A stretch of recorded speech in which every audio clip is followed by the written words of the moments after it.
Former President Donald Trump visited Asheville, North Carolina and Los Angeles, California on January 24, 2025, to survey areas ravaged by Hurricane Helene and wildfires, respectively. His visits were met with mixed reactions as he proposed eliminating the Federal Emergency Management Agency, or FEMA. Trump argued that states should bear the primary responsibility for disaster management. He suggested the federal government could provide financial assistance but should not be directly involved in disaster response. Trump's proposal ignited immediate controversy. Critics pointed out that FEMA plays a crucial role in supporting states overwhelmed by large-scale disasters.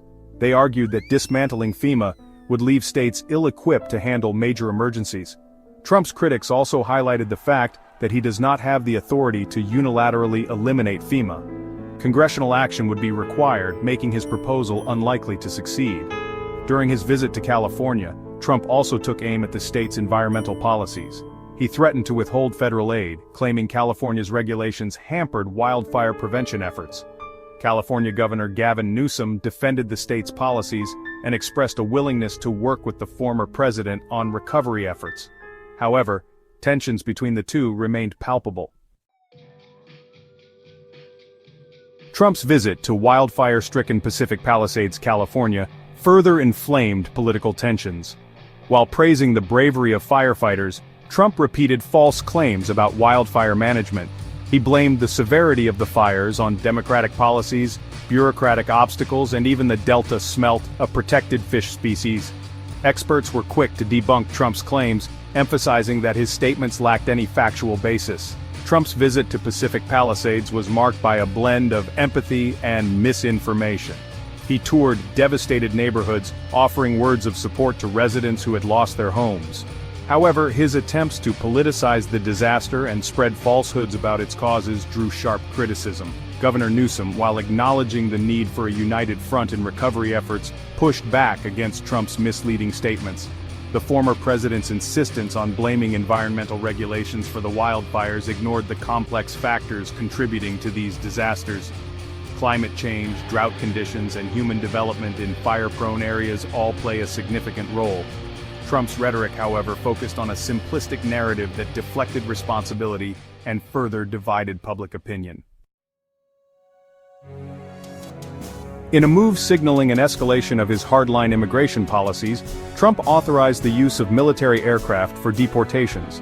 2 U.S. military jets transported migrants from Arizona and Texas to Guatemala City, Guatemala, raising concerns about the militarization of immigration enforcement.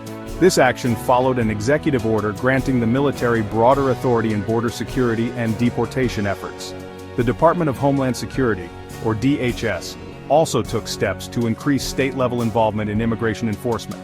Citing a mass influx of aliens, the DHS sought to deputize state and local law enforcement officers to enforce federal immigration laws. This move was met with resistance from some states, and legal challenges were expected. Texas, Florida, and Iowa expressed interest in expanding their role in immigration enforcement, aligning with Trump's vision of stricter border control and rapid deportations. However, critics argued that deputizing state and local officers would erode trust in law enforcement within immigrant communities and could lead to racial profiling. The legality of such a move was also questioned, setting the stage for potential legal battles. Trump's return to the political spotlight was accompanied by a wave of policy reversals, signaling a sharp departure from the Biden administration's agenda. One of the most significant reversals was the reinstatement of the Mexico City Rule, also known as the Global Gag Rule. This policy prohibits U.S. foreign aid from going to NGOs that perform or promote abortions.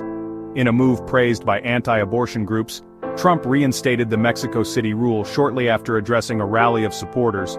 This decision reversed a Biden administration policy that had lifted the ban on funding for such organizations. The move was widely seen as a victory for the anti-abortion movement and a signal of Trump's commitment to conservative social policies. Beyond abortion, Trump's administration took aim at various other policies. The Education Department halted investigations into school book bans, signaling a shift towards local control over education. The State Department ordered the removal of any flags other than the U.S. flag from embassies and consulates, reversing a Biden-era policy that had allowed for displays of Pride and Black Lives Matter flags. These reversals, along with others targeting environmental regulations and transgender rights, underscored Trump's intention to dismantle his predecessor's legacy and reassert a conservative agenda.